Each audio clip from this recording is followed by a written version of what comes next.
process, the electronic transmission of election results. While citizens, civil society groups and election experts insist that real-time electronic transmission is essential to credible polls, conflicting signals from the Senate have fueled public doubt over what was actually approved. Well, now Senator Enyinna Abaribe has pushed back strongly, insisting that the Senate did approve real-time electronic transmission of results and not its rejection as widely reported.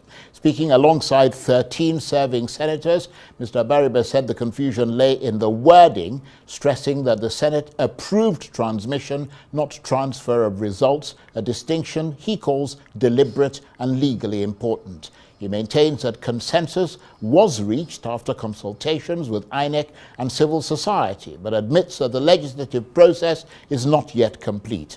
So, did the Senate secure the future of transparent elections, or has ambiguity been allowed to creep back into Nigeria's democratic process? I'm not here speaking out. I'm not here speaking out. Say it again. I know, yeah, what you talk. 26 on February 4th, 2026, and during the following months of deliberating leading to it has been marred with a lot of controversy. And the key decisions and controversies that has emanated from this bill has been that one of transmission transition. And today I'm going to give a little bit clarity, as said by Senator Abaribe, on what the clarification is that is bringing about the confusion of transition, transfusion, confusion. So listen to it. What are you saying? What are you saying? What is he saying? Is as clear as you say it is. Okay. Why did so many Nigerians and seasoned parliamentary reporters come away believing it was rejected? You know, there was a real confusion, you know. Well, that's the problem we have with you guys in the National Assembly. You're always confusing us, and we don't know what's going on. We're not confusing you. Now, that was why we also, in our press conference, we said, usually, no matter how you do anything in the listen, when we come back to do the next legislative day in our process, there's a votes and proceedings. When that votes and proceedings is brought, then the Senate President will say, page 1, page 2. If there's any anomaly, you now point it and say, no, that wasn't what we approved. So that's why we said that this process is not over until we see the votes and proceedings. So that when we're looking at the votes and proceedings, if it is now there in the votes and proceedings that it is no longer electronic transmission, what is there is transfer as per whatever was there before, then we will say no. Mr. President, no. Right. Well, two things here.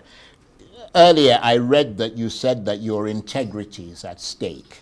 Obviously, in other words, senator's integrity is at stake. Right. Because as we said, we are there only on public trust. Indeed. We are there because Nigerians say, go and do this for us. And that's why people like to hear from people like you that they have a considerable measure of trust in.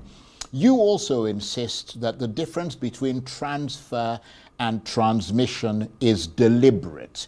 In practical terms, how does this wording prevent results from being delayed, altered, or selectively uploaded? Because I've also given you the reason. Right. And the reason is simple. Every time you go to courts, because the wording there says transfer according to the guidelines of INEC. Right. And you go to court. And that has been removed. Precisely. We removed it now. Because the courts will always say, oh, whatever is the guidelines is not law. We understand that. But just to be ineluctably clear. Precisely. Does the approved language that you've now approved, this language of transmission, compel INEC to transmit results from polling units in real time, or does it still leave room for discretion?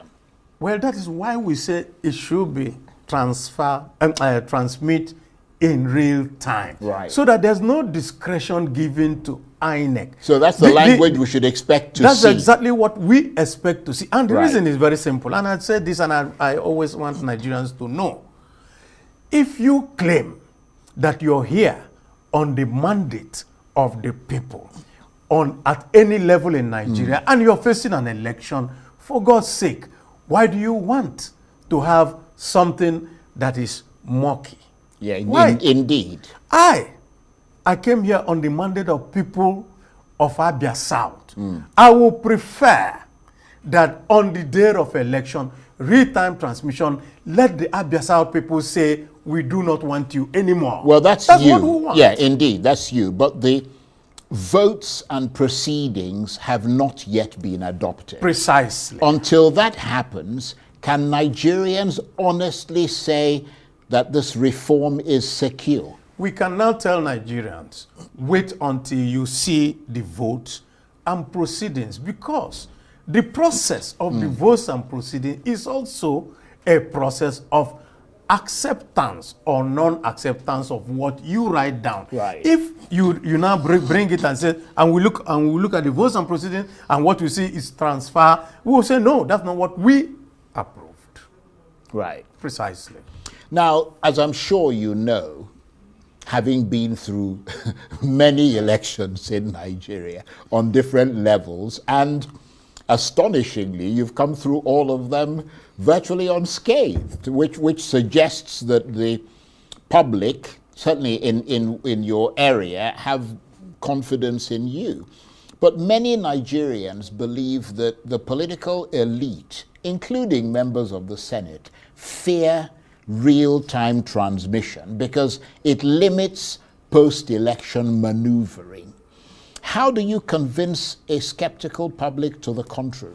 Well, the only way we can convince a skeptical public is to make sure that this is what is in the wording of the law, so that there is no more confusion, so that no court will now say, oh, we're not so sure, this and that. We want to make sure that nobody is given a chance to do interpretation within whatever he feels it is. Let interpretation be clear, concise, open to everyone, even to non-legal people. minds. Precisely. If the final harmonized bill weakens real-time transmission, presumably you will publicly oppose it. Obviously. Not just me.